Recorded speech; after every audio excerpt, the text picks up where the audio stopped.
Hello, MGTOW. Hello, men. This is Howard Dare. Thanks for stopping by. So, I want to talk about some of the goals of MGTOW and some of the problems that men are facing. Now, I'm not allowed, to say what, the overall goal of MGTOW is. That would be very presumptuous. But I think I can bring some clarity to it, and I think it's important, okay? Because a lot of people who are opposed to MGTOW want to characterize it as hating women. And that's simply not the case. That's not a focus of MGTOW. MGTOW is about helping men.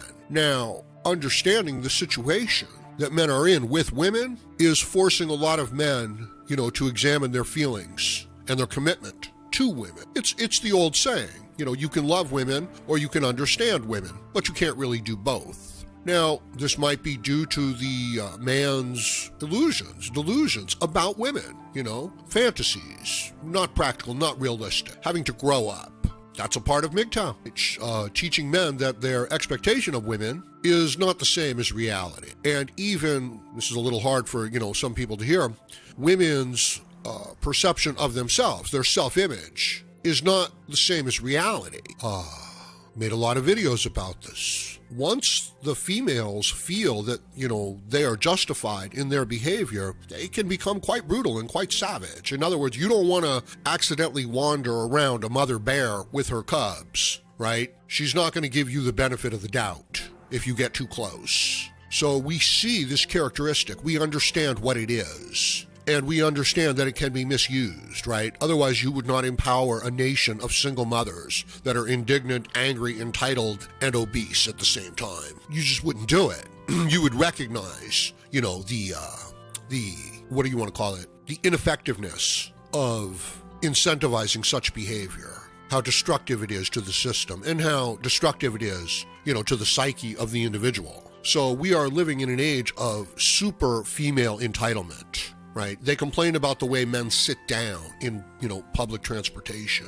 With the Me Too hashtag, with all of the sexual harassment, accusations going back dozens of years, we foresaw this in MGTOW. We knew that this time was coming, but it's so shocking when it's upon you. It's hard to know how to deal with it. We live in an age where uneducated, students will scream down their professors and chase them off the campus. We've seen this before as well, Check out the Chinese Revolution, the Communist Revolution, right? So it's just this kind of inverting, right? And now the only professors left, most of the academics, they're tools, they're agents of the government, of the status quo, of the existing power structure. And it doesn't even have to be like any sort of personal thing, you know what I mean? They just want to keep getting their paychecks and they don't want to rock the boat and they don't want to upset the system. A lot of these behaviors that we see in society that the men do get angry and upset about, they're not personal, you know what I mean? They're not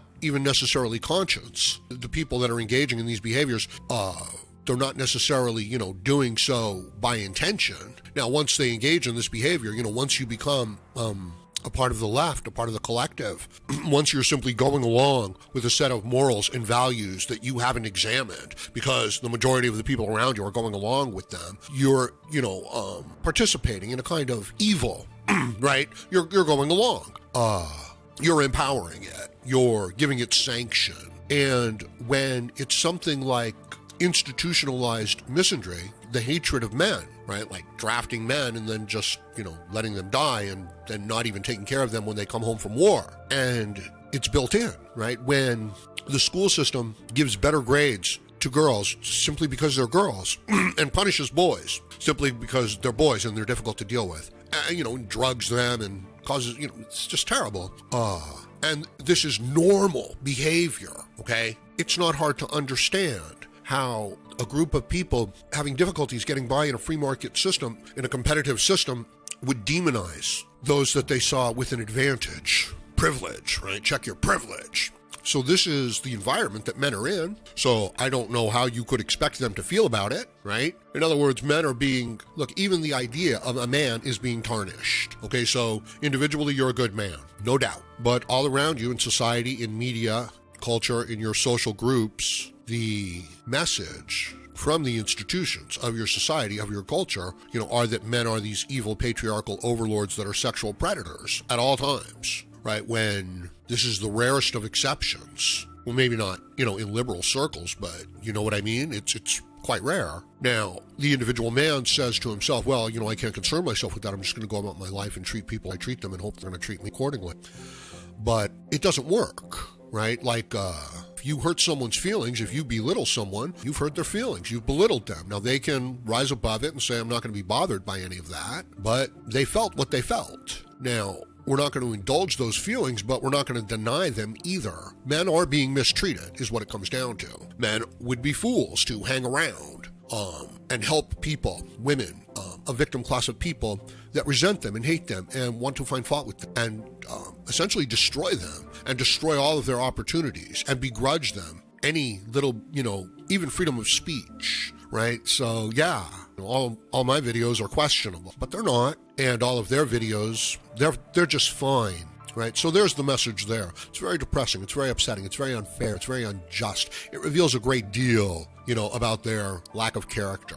And it also reveals a little problem in, any sort of a free system in that, you run this risk of these kind of like, free rogue radicals coming into the system, pretending to adopt the principles of the system, freedom of speech, property rights, things like that, and separation of powers, right? So they pretend to, go along with those ideals, and they come into that system, and then they don't go along with those ideals, right? It's a rogue agent within the state. Just, and this is exactly what we're dealing with, right? With, the FBI and Hillary Clinton, rogue agents that are like, no, we don't care about the truth. We don't care what the people voted for. We're going to make up these lies and expose Trump as unfit, and we're going to get our queen, our princess, Hillary Clinton, instated as supreme ruler because we love her and she could do no wrong. And it's exactly the opposite. You know what I mean? She's just this horrible, corrupt, rogue agent manipulating the freedom of the system. And it doesn't even have to be her personally.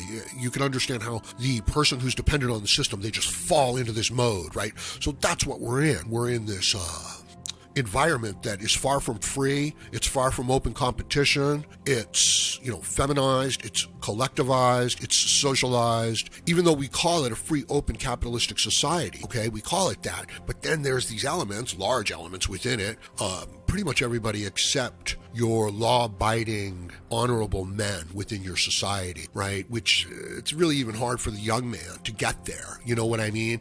Not all of they can get there, yes, but it's very hard because they're raised in this system. So like if you're raised in the inner city, right? And you're told that the government owes you a living and they've never done anything but hold you down. And the only reason why you're not like Donald Trump is because the system's been unfair to you, right? So you've never tried. You're always filled with resentment. You have no hope. And anybody who comes near you, you just want to make them pay, right? And all of your time is spent living through these imagined slights and things like that. So, you're coming across these people and you're mistreating them and abusing them to get out your feelings and stuff like that.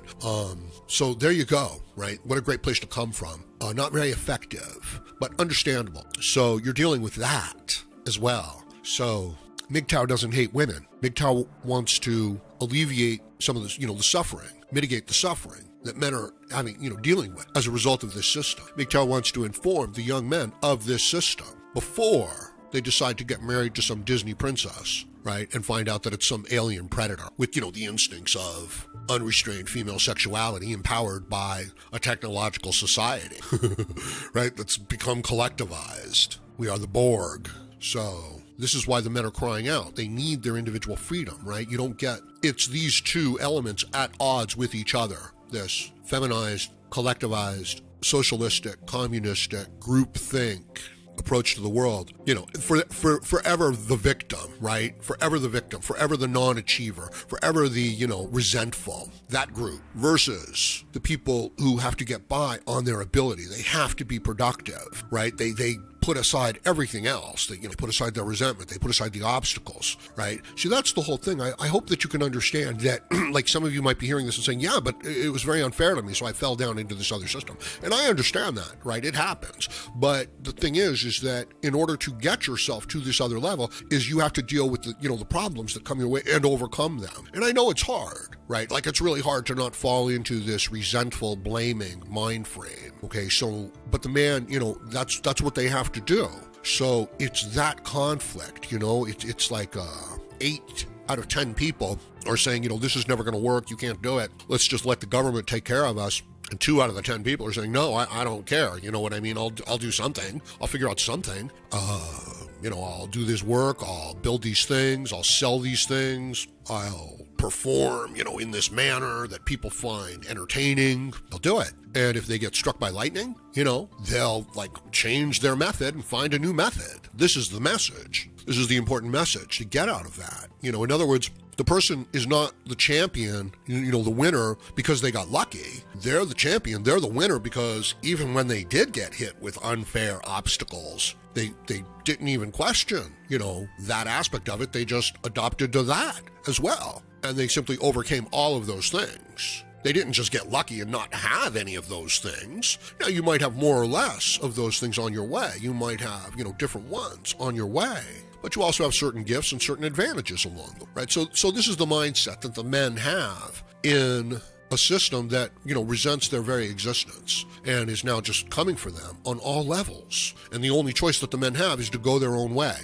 And of course they're filled with resentment. And of course they despise the hypocrisy of that system, and they had hoped so much. That's part of the illusion that the man is sold, right? That he's going to build a family, that he's going to have a legacy, that he's going to be, accepted, loved, and to be able to contribute to something meaningful and something that continues, right? And something that has value to the people around him, and therefore, reinforces and affirms his value within that system. It's like, no, you're not getting any of that. Get out of here. You're a low-level worker, and we're going to treat you really badly. And any aspirations that you have to anything else, we're going to mock the hell out of it. And if you show any sort of, motivation in that direction, we're going to attack the hell out of it. Right. In other words, you have to be one of these, victim class of people that are resentful and, want to be taken care of and want to find fault with other people and don't want to overcome these obstacles. So that's the situation that the men are in. Okay. They don't hate women, right? Under these circumstances, they are forced to examine their nature, right? Like, what are you going to do when you have those dreams of building that family and then you got divorced so that a woman could, monkey branch over to just some other guy? That's all. She got tired of you. Right. So there goes. Okay. So you understand. For the good man, this is a very painful and difficult situation. And if you want to say, oh, well, it is for the good women as well, it's like, well, they don't really speak out and it's really not. You know what I mean? It's like you go into a court case and you get nothing, right? And the other person gets everything. And then you walk out of there and you say, well, it's, it's good and bad for both sides. It's like, no, it's really not. It's really bad for one side and it's really good for the other side. And the people, they don't even realize it. That's part of what the man has to deal with his red pill rage. It's not just that this happened to you, okay? It's not just that there was nothing you could do. It's not just that you did everything right. It's not just that you are basically, destroyed and brought down to your lowest point. To add to all of that, it's that nobody even cares. The system is like, man up. What's your problem, pal? So it creates this horrible setting within the man where he has to say to himself, oh yeah, I was destroyed. I was treated unjustly. But hey, don't worry about it. Man up. Forget about it. And you just can't. If you do that, it's like you lose your connection with yourself and your internal motivation. And I believe that's kind of what's happening to the men, is that their motivation is being destroyed. And MGTOW is here to say, don't let it happen. This is unfair. This is unjust. This is not right. You are not being treated according to your deeds. So there it is. And I just thought it was an important thing to say. So let me know what you think about it in the comments section below. And please like, share, comment, subscribe, donate, and join me again, Howard Dare, as I plan to have more content for you. Thank you, MGTOW.